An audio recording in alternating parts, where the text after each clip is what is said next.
This week on Quality Digest Live, we chat with Frank DeFesh of Viva Systems about cloud-based QMS software solutions. That's right. Plus, will data interoperability help intelligent supply chains rule the world? That's right. We'll find out when we come back.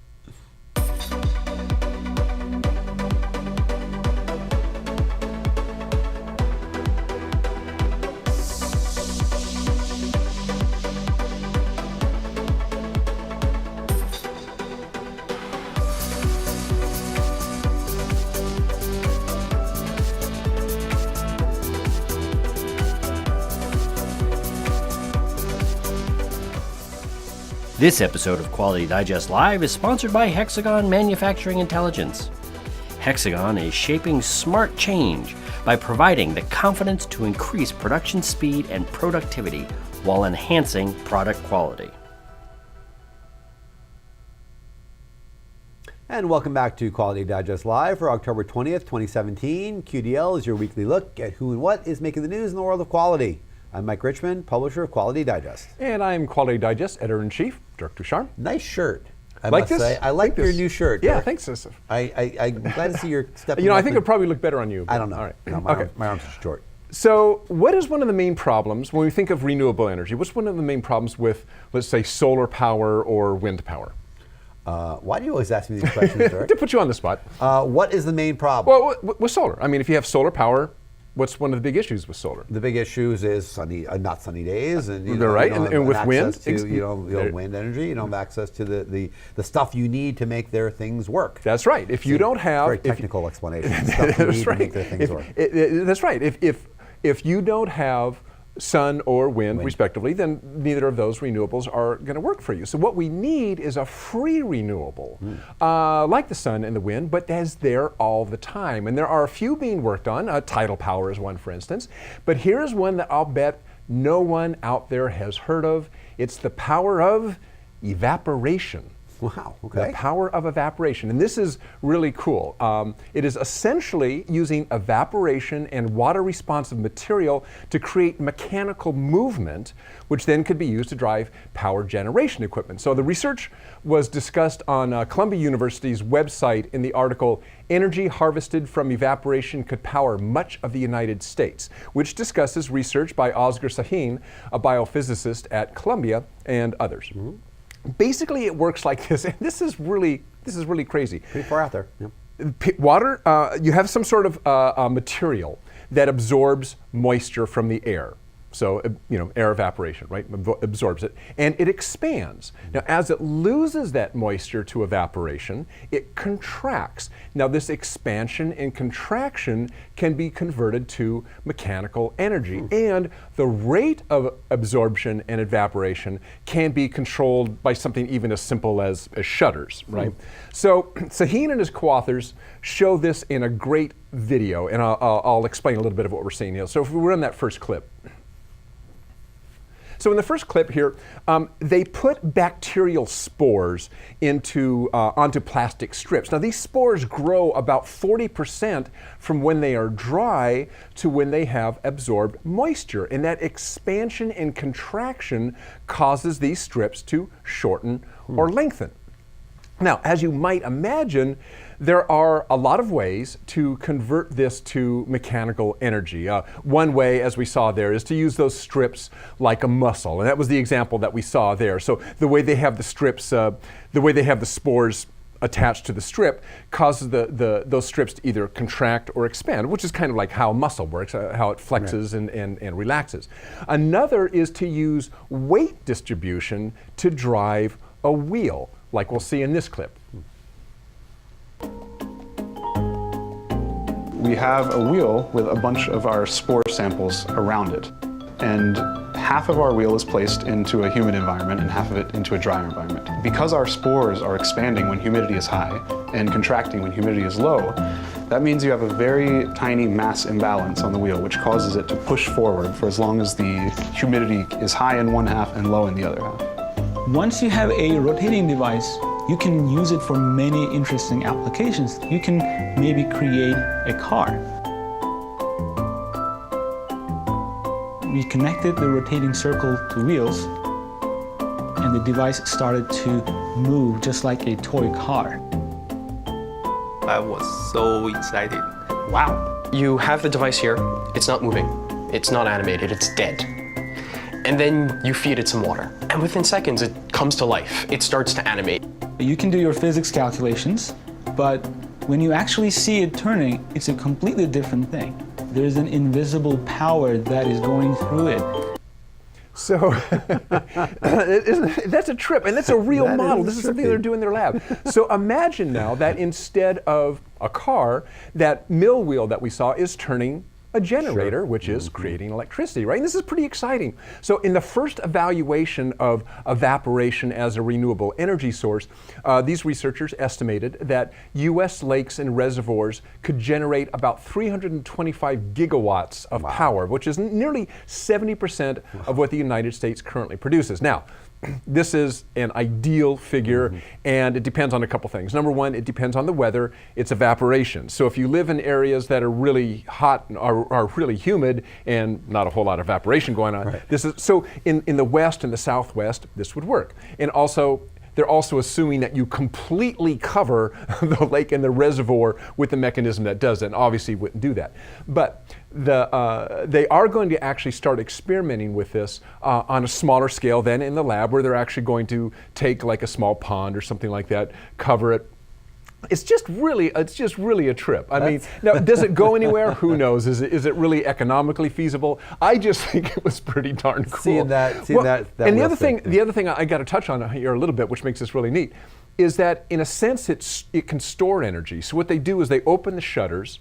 This material, this absorbent material, spores in this case, absorb the evaporation, absorb the moisture from the air. Then they close the shutters. So it's just waiting. That traps it. Yeah. And then when they're ready to release the power, they open the shutters. The spores start to evaporate and shrink. That's smooth. And so you've basically got an energy storage device. It's a trip. A little evaporation battery. It's an evaporation battery. Exactly. How cool You got is it. That is amazing. That's our little propeller head story for the day. Again, what was the institution that was? That was Columbia University in New York. In New York. Yeah. Great stuff. Great stuff there. All right, thanks, Dirk. Oh, well, the International Organization of Standardization does a lot of things. First and foremost, of course, ISO develops and markets the standards that organize work and processes for a couple of million organizations around the world. I actually looked that up again, and more than 1 million organizations just registered to ISO 9001 around the world, 1.4 million, I think, and you add in all the other standards that people have, so it's probably a couple of million companies, organizations around the world. Now, ISO also publishes handbooks to help users better understand standards and how they may apply to the work that those users' companies do. The news item, New Handbook Helps Medical Device Sector Improve Its Quality Management System, appeared on the ISO website last month, and we linked out to it in Monday's issue of the Quality Digest newsletter. Now, ISO 13485 2016, it's the latest version of the standard covering, as we know, quality management system requirements for those within the medical device industry. The handbook that's discussed in this news item is titled ISO 13485 2016, Medical Devices, A Practical Guide. And the guide was written by the experts from ISO TC 210, which is the technical committee responsible for ISO 13485. I think most people out there know that technical committees are the ones that really are the experts. Right. Yep. They're the ones that are actually experts and stakeholders. And stakeholders. They're the ones that are helping. They're really creating these standards and shaping the language of these standards. So those are the people that really know best what is in the standard and how it should best be implemented. So, like all products within the life sciences field, of course, medical devices carry a higher than normal risk profile because their quality failures will very often lead to serious injuries or deaths. So most medical device manufacturers need to be aware of that, but they're also running a for-profit business, almost all of them as well. I guess there probably are some, I think there's some non-profit medical device companies, but not many. I mean, they're running for-profit businesses. So they need to both meet very high regulatory requirements on the one hand, while also ensuring successful financial performance for their stakeholders on the other. So properly implementing ISO 13485, and the balance of that and understanding how the standard helps you do that really is of paramount importance to those in the sector. So the handbook is intended to be used as a guide not only for organizations registered to ISO 13485, but auditors, certification bodies, and regulatory agencies too. It's pretty much required reading for anyone who's involved in the standard. So for more information on the handbook, As always, you can check out the story link, all the story links we're covering on the show today, just below our video player down there, or go online at www.iso.org to find out about the handbook, about the standard, and everything else that ISO does. There you go. All right. Why IT lobbied for cloud QMS was an article that ran this week. It did just run. It ran, I think, yesterday. It ran this week. Okay. Yeah, right. Written by Frank DeFesh. And here's what it's about. Until recently, most quality departments were unable to select their own quality management system software. I mean, from hardware sizing to system requirements, database types to installation, only IT had the expertise to procure and maintain on-premise QMS software, according to Frank DeFesh, who's the Senior Vice President and General Manager of Viva Systems, and we'll have him on in just a second. At many companies, this resulted in quality simply receiving an IT selected solution that maybe didn't fully meet its needs. And not that the quality department didn't have input, but in the end, it's the IT guys who have more pull in the selection, since they're the ones who are going to have to implement it. Yeah. So we'll take your suggestions, but in the end, we're going to work with what we think we can use, right? Exactly. Okay, so cloud QMS, here's the word cloud again, putting your QMS on the cloud kind of upended this arrangement. Now quality can take the driver's seat, and guess what? The IT guys, hey, they're perfectly fine with that. And to tell us why they're perfectly fine with that, we are joined by Frank DeFesh, who is coming to us via Skype. Hi, Frank. Derek, good to see you again. How are you guys? All right. How you doing, Frank? Okay, so your article starts by laying out the role shift that the cloud QMS has caused within companies. What was the dynamic like between IT and quality before the cloud, and what have you seen since the rise of the cloud? Sure. Well, before cloud, the members of a quality department or manufacturing stakeholders were, as you said, sitting in the back seat. And subject to whatever tools IT gave them, as IT had to drive everything. And that's the way it needed to be before cloud. Traditional software, or arthritic software as I prefer to call it, as it's both old and painful, requires IT to drive, because the software needs to be installed on servers, databases need to be set up, the application needs to be tested against different browsers, and managed by the technical skills that are in an IT organization. Software delivery has processes, similar to quality processes and manufacturing processes. And with that traditional software, the skills and proper procedures were all coming from IT. Now with cloud, all that technical burden is transferred over to the software vendor. So your IT department doesn't have to deal with it and can focus on supporting the business and adding real value. Now this empowers the quality team to jump out of that back seat and grab the wheel. And it's not just a change of ownership, but it also allows the quality organization to make better and quicker decisions, which results in a QMS or document control application that's more valuable to your organization. And it may not be obvious at first, but this actually fosters a stronger relationship between the quality department and IT working together. So Frank, can you elaborate a little bit on that? Because what is it about the cloud that makes this type of software more accessible maybe for non-technical users? Sure.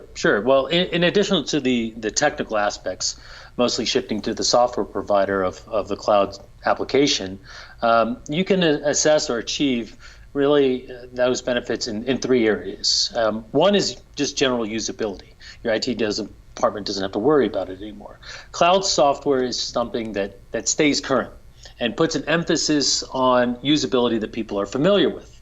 In our personal lives, we use websites like Google or Amazon. Those are both cloud applications. And the way Amazon looked 20 years ago is very different than it looks today. But nobody had to make changes in their computer to do that. It just automatically happens. It's easier to use while having more capabilities. And did you have to take training as it improved? No, because it's easy to use. So the point is, as trends change, cloud software keeps pace. This is important because not everyone goes into a QMS system every day. So ease of use is key to adoption, and adoption gives your company visibility to information to make better and quicker decision. The second one is flexibility. Cloud software is modified through point-and-click configuration, not development, not code.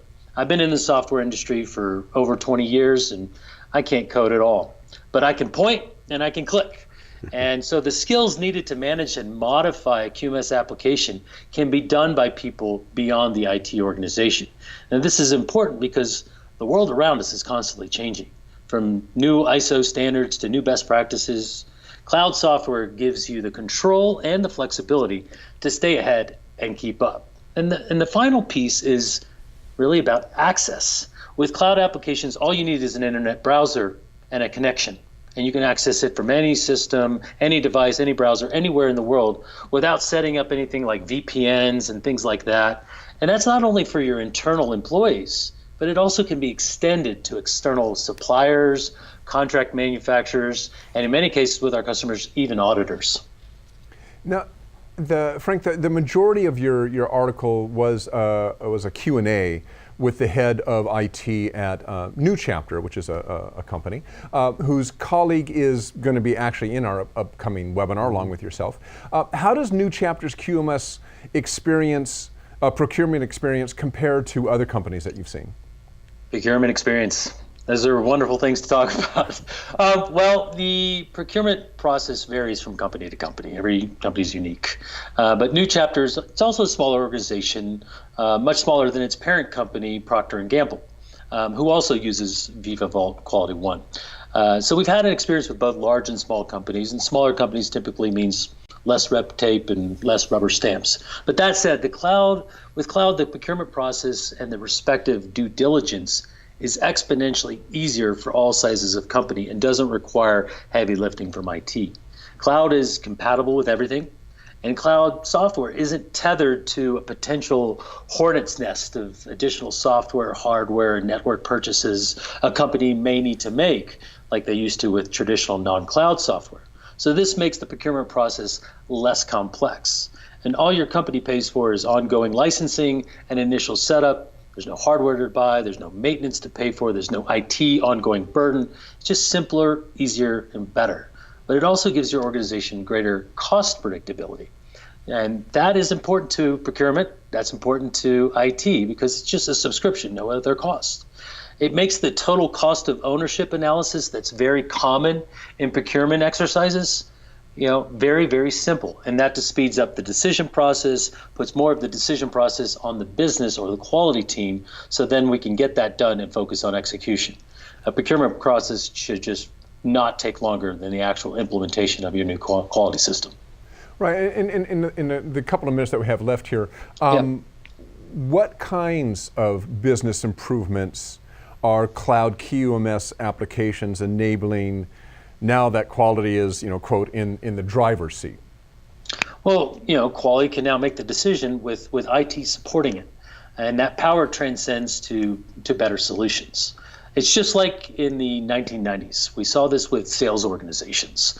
They got the decision-making power, and as a result, there was incredible advancements in things like customer relationship management software, making sales teams do more with less, an incredible amount of innovation.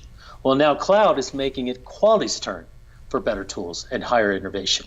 So earlier I mentioned being able to bring your suppliers and contract manufacturers into your QMS system.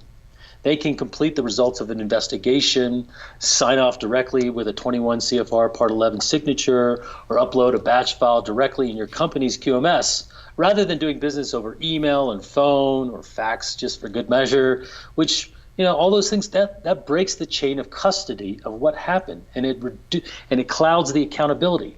So cloud eliminates the blind spots in your audit trail and puts more accountability in your suppliers so you can focus on your internal processes and your supply chain. There's also speed. Quality teams apply both a reactive and a proactive strategy. With the quality team manning the wheel, they can get access to reports without calling IT because they can simply point and click and create them themselves. They can also make approval workflow changes that is needed due to, a regulatory change, an ISO standard change, without submitting it to the IT team and then waiting 6 months for that change to be made. I think in the years to come, we're going to see a massive amount of innovation in quality software, and that will result in quality process improvements, all made possible by eliminating the technical hurdles that come with traditional older software. Okay, well, if our viewers are interested in learning more about this topic, that's Quality Digest, and Viva are joining forces to present a webinar called Increase Your Quality Efficiency and Compliance with Cloud QMS. The webinar happens next week on Thursday, October 26th at 2 p.m. Eastern, 11 a.m. Pacific. Frank DeFesh is your presenter, and I will host. And also we're going to have a guest from Chapter 1? New Chapter, sorry. from New Chapter as well. So keep an eye on your email inbox for an invitation and register for the event if you haven't already. Well, Frank DeFesh, Senior Vice President of Viva, thanks for joining us this morning. It's my pleasure. You guys have a great day. We'll see you next week. Yep. Yeah, absolutely. Okay, Thanks, so long. Ray. Bye. Bye. Good stuff. Yeah, register for that webinar. It's going to be good. We've had a couple of webinars with Viva earlier in the year. Yep. Always good experience with Viva. Okay. Earlier in the show, you might remember this, Dirk, it was only about 10 minutes ago. Yeah. We chatted a little bit about ISO and the various roles that they take on when they ensure standardization for organizations. We talked about the ISO handbooks and the technical committees and what they do. Well, some ISO standards are are actually little seen or understood by the general public, even though those standards can actually have a really important role in the smooth functioning of modern society. And for a perfect example of this, you might want to check out the article, Why Intelligent Supply Chains Will Rule the World. A great title, written by Elizabeth Gazarowski-Denis, who is the editor-in-chief of the ISO Focus magazine. We published her article in yesterday's issue of the Quality Digest. Good article. Newsletter. Really good, beefy article. Yeah. Now, some standards, of course, like ISO 9001 or ISO 14001, are pretty well known. Others, like ISO 50001 for energy management or ISO 31000 for risk management, they're a little more obscure, but they're drawing a lot of increasing interest lately from various people who are interested in energy and risk. The standard that Denis is talking about in this piece, however, is somewhat less familiar, even than those, and even to those of us that cover standards for a living. The full name of ISO TS 24533-2012, which is actually a TS, a technical specification, is, unquote, Intelligent Transport Systems, Electronic Information Exchange to Facilitate Movement of Freight and its Intermodal Transfer, Road Transport Information Exchange Methodology. Yes. Easy to remember. Yes. Easy to remember that. Now, that's quite a mouthful, as one could hear. But I wanted to get out that jumble of words because it provides some important insight, I think, into what this article and what the standard is all about. Because as Denis writes in her piece referencing ISO TS 24533, it focuses on motor carrier transport interfaces through the supply chain, or those data items, I should say, that deal specifically with the key pieces of transport information critical to getting the goods to the marketplace without the delay related to data sharing. And I butchered that a little bit, but in other words... Well, I mean, each of these different modes of transportation often use their own data and the communication systems the devices, and so forth. And that's the thing she's talking about. Yeah. This is really about the specs and standards being created or updating by ISO to manage that. I mean, these days it's all about information, right? I mean, and ISO's been doing a lot of standards, a lot of their stuff lately works in data and information more and more. ISO TS 24533 is attempting to ensure efficiency and security of data transfer. That's the key takeaway. And there are other standards to ensure the efficiency and security of the ship's goods themselves. Yeah. And I actually was a little confused about that. This isn't about the goods that are shipped. No, this is about the data communications between the organizations that are involved in international supply chains. And kind of the key thing here is everybody's probably familiar with what do they call it? Intermodal transport, where you go from ship. Where do you go? You go from ship to port, truck to the port, and all these different modes of transportation and communicating between them. That's the problem. Is there's not a lot of interoperability between all those data standards that deal with that. That's really what the standard is all about. Right. The specification, like a lot of our specs, is really about information. And the standard really is going to attempt to deal with that by dealing with these data intermodal exchanges Again, as I say, not the shipped goods themselves. Dene mentions that the predecessor to this standard was actually published as ISO IEC 19845, Information Technology Universal Business Language. So this is another thing talking about interoperability of language and communication.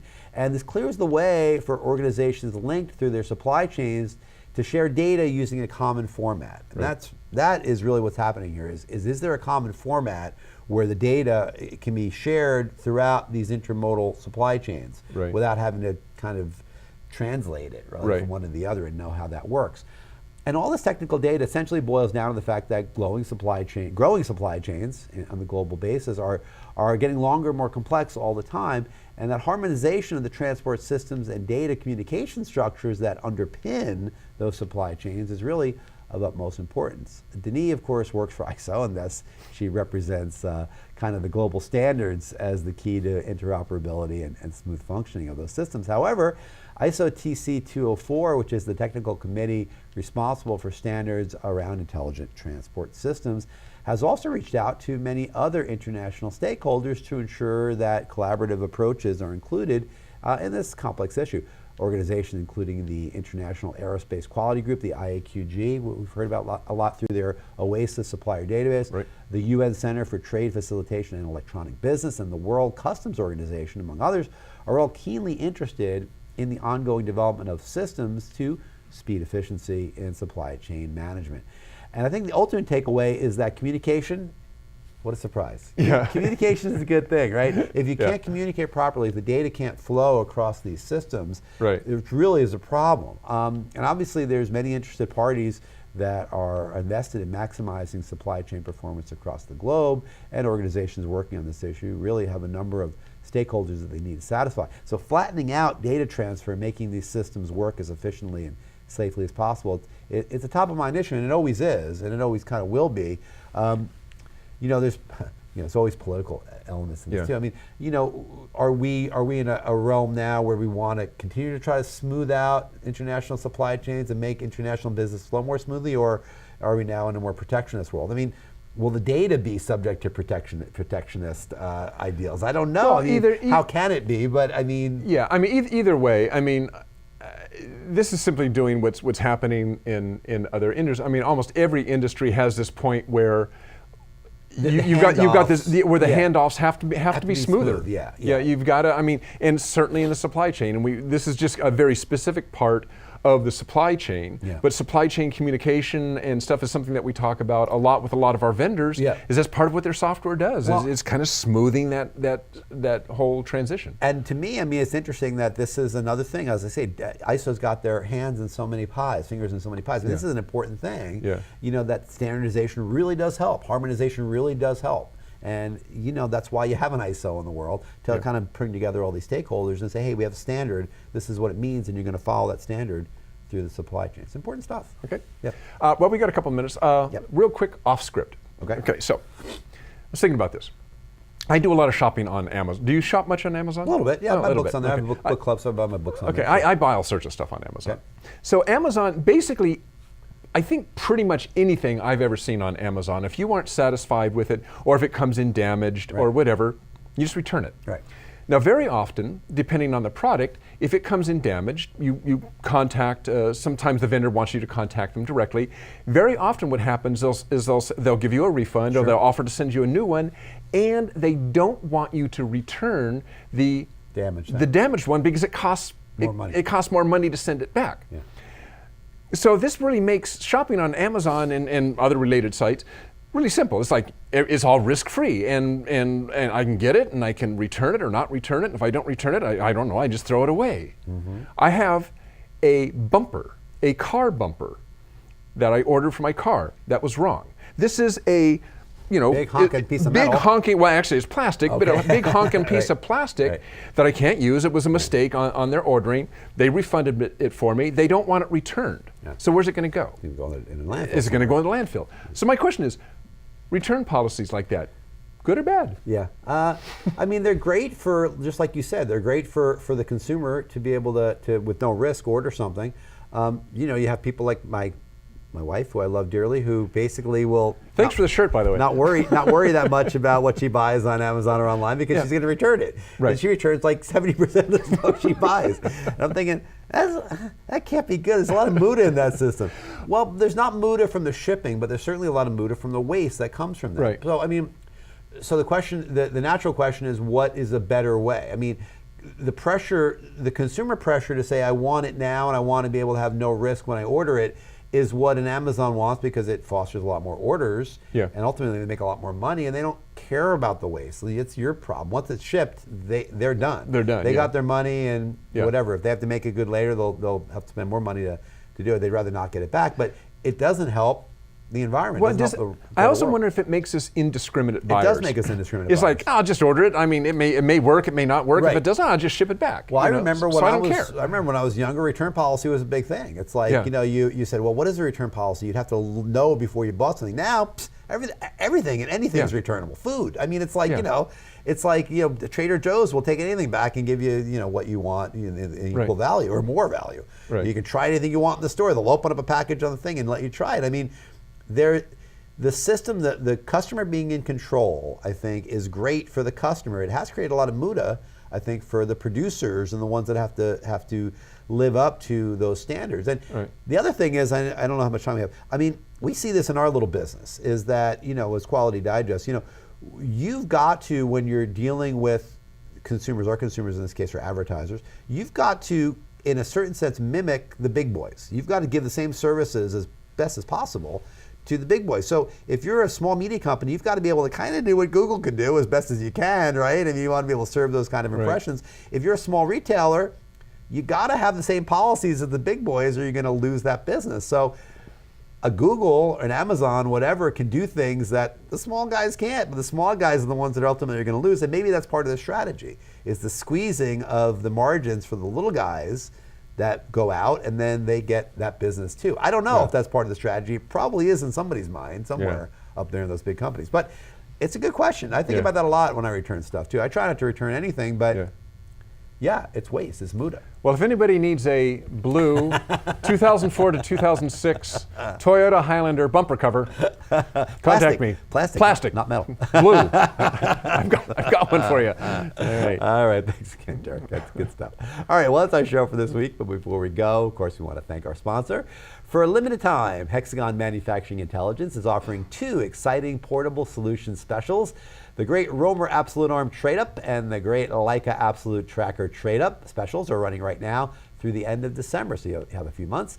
For a limited time, however, trade-up of any make or model portable CMM for a Romer Absolute Arm, or you can trade in any make or model portable 3D coordinate measurement device for a Leica Absolute Tracker. Pretty cool. So for more information, call 800-274-9433. Again, that's 800-274-9433, or visit online at hexagonmi.com/Romer Arm Trade-Up and/or hexagonmi.com/Leica Absolute Tracker Trade-Up. Or easier than that, maybe just click on the banner just below, there you go. just the video player screen, and check it out for yourself. Really good deal there. All right, well, that's the end of our show. Thanks to Frank Defesh of Viva Systems for joining us via Skype. And don't forget that Quality Digest and Viva are presenting a webinar titled Increase Your Quality Efficiency and Compliance with Cloud QMS. That's coming Next Thursday, October 26th, at 2 p.m. Eastern. There we go, right up there. 2 p.m. Eastern, 11 a.m. Pacific. Frank is presenting, and I'll be your host. So keep an eye on your email inbox for an invitation and register for the event if you haven't done so already. Well, that's it for this week. Thanks again, everyone out there. Have a great Halloween next week. There you go. Halloween's coming up on, I think it's on Tuesday. So enjoy your Halloween, everybody. And we'll see you next week here at Quality Digest Live. So long. Bye.